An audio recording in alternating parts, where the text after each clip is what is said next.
Happy New Year.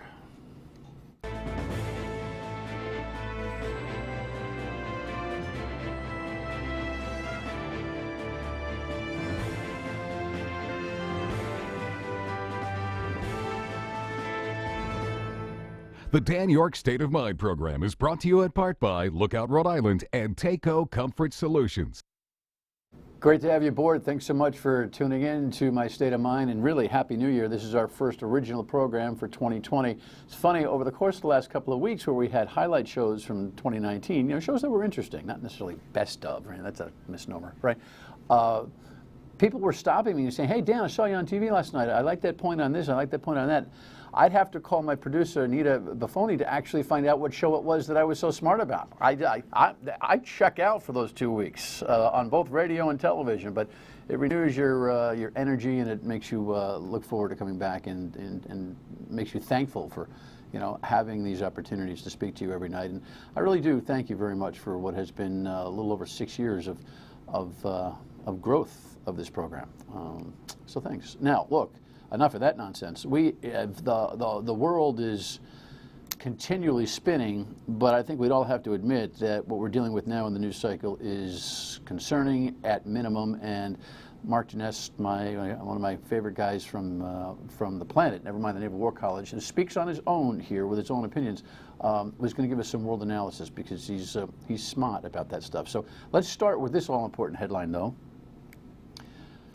Well, right? They check out left, center, stage left, and most of the New England region is wondering whether or not he's coming back. And then you take this headline, which is what you consider to be the world real news, and you ask yourself, what do Southern New Englanders most concern themselves with this evening?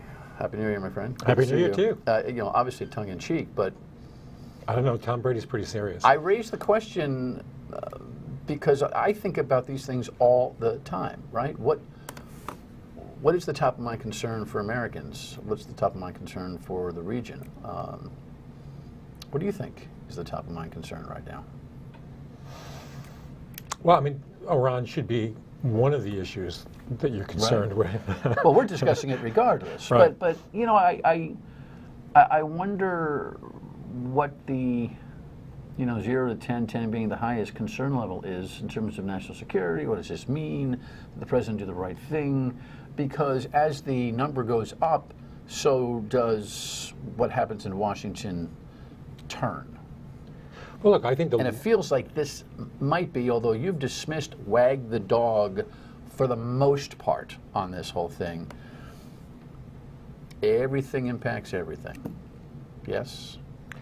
Yes. Look, for the long term, I'd be more worried about the challenge coming from China, America's standing in the world in terms of economic, political, and military standing. So those are the issues that I would, in the long run, be most concerned with. The Iran situation is potentially dangerous, but if it's handled wisely by both the Iranians and the Americans, I think hopefully this won't go beyond anything other than a small tit-for-tat arrangement between the two countries. Why would the Iranians be smart about this? People tend to forget that the Iranians, the great Persian Empire, has been involved in international politics for millennia. So these are not neophytes coming to the table here. They have a long history of international politics, and despite the radicalism of the Ayatollah and the theology behind it, they're not new to this game. So I would hope that the Iranian government will respond in a moderate fashion so that we can then respond in a moderate fashion and ratchet this thing down. Well, clearly the rhetoric is not moderate. Here's what the network had on the latest.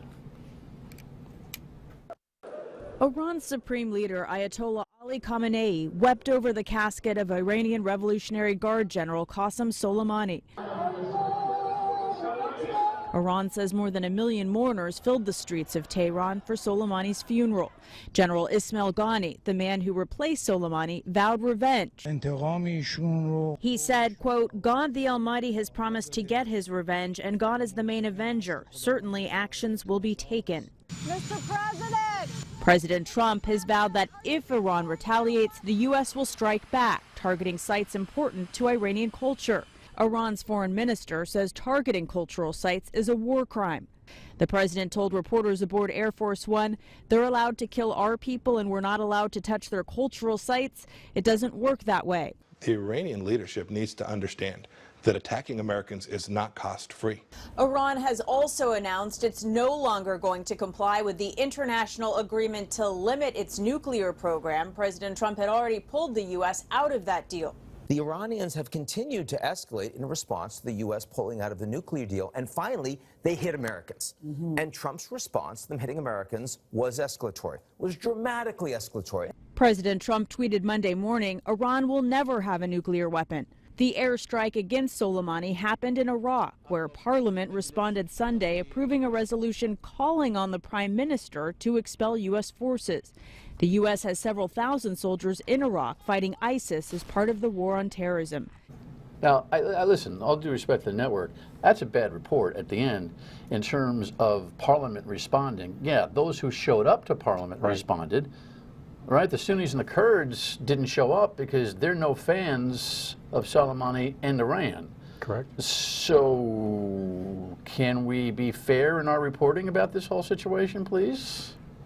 You know what? I don't think the media is capable of being fair at this point because their antipathy toward President Trump is so severe that everything is looked through the prism of that rather than the objective facts. And look, there's plenty of room to criticize the administration, but I think the objectivity of the press now is a thing of the past. Well, I think you overstate that. I never question your thought process on geopolitical realities. It certainly does, though, happen more often than it should. That the bias and/or oops on an element that would give you clearer perspective is missing. Well, let me give you the counter to that. Okay. The era of the partisan press was with us the first several decades of the American Republic, where literally the Republicans controlled some media outlets, or the Whigs controlled it, and then the Anti-Federalists or the Jeffersonians controlled the other segments of the media, the newspaper industry. Today we've gone back to that. We've gone back to conservatives have sway over Fox News and other media outlets, and liberals have sway over CNN, MSNBC, and whatnot. So we're going back to something that is not antithetical to American history. We're going back to what it originally started at as a vehicle for partisanship. This is not new to American history. Right. I agree with you, and we could get on a great tangent and hardly disagree about those realities. Facts matter, and the fact is on that network report, which is neither of those networks, they miss the idea, and you can see the seats that are empty there. More than a majority of the Parliament was not there to exercise their vote, non-binding as it is. Still, though, a little bit of pressure, of pressure on Washington. The Prime Minister, who's on his way out, has retired for a year. I mean, he needs a new severance plan, right? Is also acting in that accord because it's his political Well, we're always shocked that reality, right? Other countries respond to domestic political situations. And that's precisely what the Iranian parliament is doing. It's looking at the short-term political game. Iraqi parliament. I'm sorry, the Iraqi parliament and the Iranian as well. Short-term political game of riding this wave for popularity. And this is the short-term output of the response of the United States attacking the Iranian leadership and the leader of the militia, the local militia, and killing them within Iraq. That was probably the worst decision they made. There's another point in that package about escalation, and when we come back, we're going to talk about that. Stay with us. Does eliminating Qasem Soleimani take out the specific plot that you say was an imminent threat? Margaret, we made the right decision to take out this terrorist. He not only caused enormous death and destruction throughout the region, killed hundreds of Americans over the years, but had done so in the past couple of days, killed an American on December 27th. We watched him continue to actively build out for what was going to be a significant attack. That's what we believed, and we made the right decision. But as General Milley said, has it been eliminated? There are constant threats. We've been under threat from the Islamic Republic of Iran since at least 2015, when the previous administration made the mistake of entering that horrific nuclear deal and gave money and resources to this regime. The threats remain, and we'll continue to take actions to respond to them. So Iran. Okay, so he set a new world record for Sunday morning shows yesterday. And to his credit, I mean, he was out there speaking to the matter. I know you were concerned about the notion of escalation at this, and the term disproportionate has been used here. Tell me about that, and then we'll talk about what the evidence is and how much we need to know. We have to place things in a larger context. Iran has been extraordinarily aggressive toward the United States since we intervened in Iraq in 2003. We have to understand also that the Iranians are responsible for what we call EFP, which is explosively formed penetrators, which are used as bombs to penetrate up-armored vehicles. And they're responsible for the vast majority of American casualties in both Iraq and in Afghanistan. So Soleimani, who is the architect of Iran's foreign and military policy, particularly regionally, is responsible for the deaths of American troops for many, many, many years. And when we talk about escalation, what the American media tends to do is look at escalation from our vantage point. What I would prefer to do is look at it from a longer point of view of how Iran has taken advantage of the U.S. intervention in Iraq and has exploited U.S. troops, the presence of U.S. troops in Afghanistan to kill Americans. So, yes, we are responding to short-term provocations on the part of Iran with the embassy and with the missile attack on the base. But if you look at it in a broader context, Soleimani should have been taken out a decade or so ago. And previous administrations failed to do so. Or chose not to. Or selected not to do so. Reportedly chose not to, right? Right. Based on now the next conversation, which is the repercussions of what happens next. Right. Before we get to that, do you agree with me that the administration needs to be much more specific and transparent about what they were specifically concerned about, whatever imminent threat was going on here? Now, there's been a lot of intelligence and reporting on the intelligence that there was some, communications intercepted where Soleimani was, calling back to Iran to plot a next move. It didn't seem like it was hours or days away, but that it was coming. But don't they need to put it up and say, by the way, don't get your panties in a bundle here. Here's why we took him out. Well, there are two parts to answer that. First part is, by his nature, Soleimani was planning attacks on Americans on a regular basis. And he's been doing so for 15 years.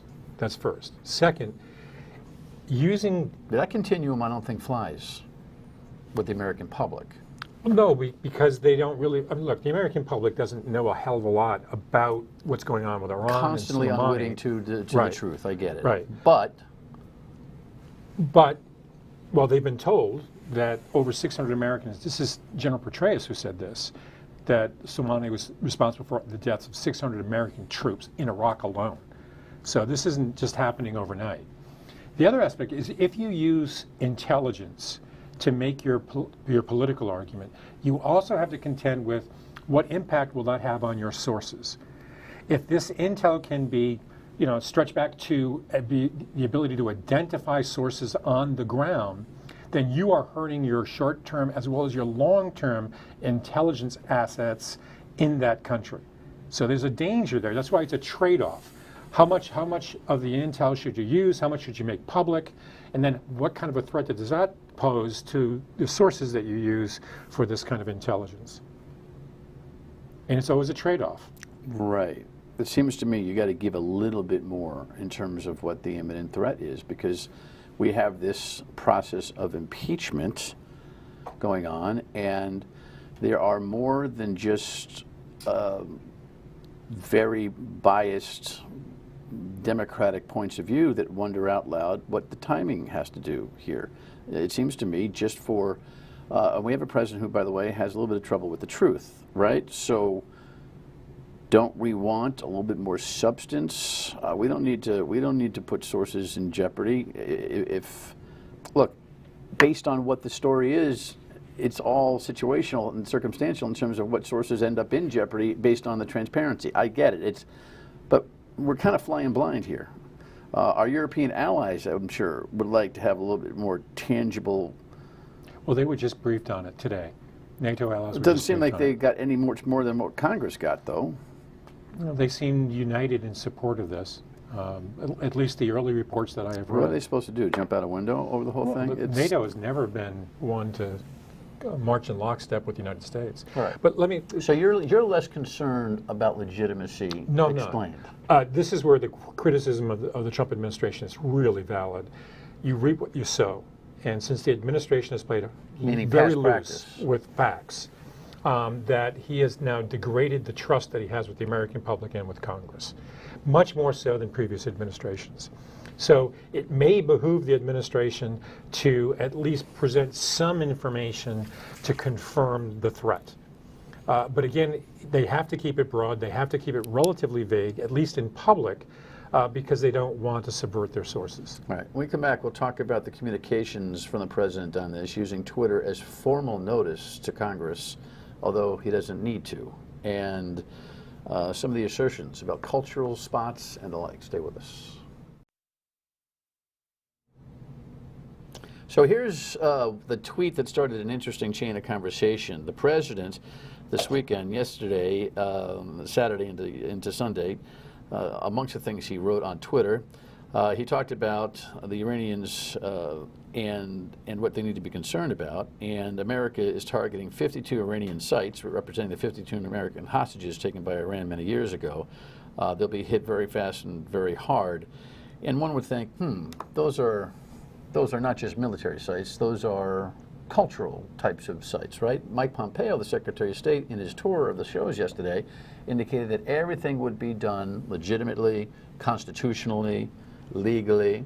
Then on Air Force One last night, the press is grabbing an veil with the president, and he asks the question, they're allowed to kill our people, they're allowed to torture and maim our people, they're allowed to use roadside bombs and blow up our people, and we're not allowed to touch their cultural sites? It doesn't work that way. So here you got Pompeo out trying to tighten everything up and keep this thing legitimate, and he mouths off last night suggesting that Geneva Convention laws being broken make perfect sense to him. What do you do with that? It's really sad. It used to be where the American president would stay away from hyperbolic comments to try to simmer things down, and America's adversaries would say those kinds of things. I mean, this is where the Trump administration has got to learn to be a little more mature in the rhetoric, and a lot less bombastic. Well, it seems like Mike Pompeo was trying to be mature in his rhetoric. Well, again, let's look at that's what people are concerned about, right, Mark? That the president himself, I agree, despite whoever's around him, is just going to riff and freelance himself into disaster. Absolutely. But let's look at the irony here. The Iranians have supported Assad for the last several years, responsible for 500,000 civilian casualties. And Soleimani was the architect of the strategy, working together with the Russians to keep Assad in power. And what does Assad do? He has leveled city after city after city. So for Iran to claim that this is a violation of international law and norms is the ultimate hypocritical comment for them to make. They have destroyed more infrastructure, more cities, more cultural buildings and whatnot than any other power in the last 30 years. So, you know, it's a shame that the administration is going down to their level. But we don't do that. Right, we don't, and we shouldn't. And we should use our military instrument like a scalpel. We should only take out that which we need to take out, reduce collateral damage both in terms of lives and in cultural infrastructure as much as possible. Because isn't part of this, you know, the Trump administration keeps saying that it wants the regime to change its ways, you know, ... in the cloud, regime change. That's how I right? Regime change. Well, these crowds that I see here, and you always give me context about crowds. By the way, the president gets crowds every time he goes out, 20,000 at a clip. He's still at 40% popularity in the country. So we need to be careful about how we look at crowds, right? But isn't part of the goal to turn Iranians' temperature up in terms of their own dissatisfaction with the government? Hitting cultural sites, in addition to hitting Soleimani, ain't going to make that happen. Well, one would hope Right? that they're just saber-rattling here and They making who? these threats, that the administration is just saber-rattling, making threats to say, hey, look, don't act disproportionately to the Iranians. If the Iranians act disproportionately, we will hit you with overwhelming force. So there is something to be said about using deterrent rhetoric to say it's not worth it. The costs are not worth the benefits. But they don't need to use rhetoric like cultural sites to do so. Even his, targeting of when Trump said we'll hit 52 different targets, it's symbolically echoing back to the 1979 embassy takeover by the Iranians. And then the Iranians came back just about an hour ago and said on our taping, said, hey, you know what? Well, we're going to hit 289 sites. Right. And that's the number of passengers that were shot down mistakenly by our own Navy of an aircraft years ago. And that's what happens when you have two leaders who are dealing with hyperbolic rhetoric instead of acting like responsible statesmen. But what's the geopolitical truth in Iran right now in terms of the pulse of that country's people? Well, it was imploding economically. It had massive social and political unrest throughout the country, not just in the cities, but in the rural areas, which was the traditional support area for the Ayatollah. So this country is weak, it's imploding, and the only thing that could possibly bring this back is a massive conflict between the United States and Iran. Are you concerned about that, or are you more concerned about civil war between Iran and Iraq?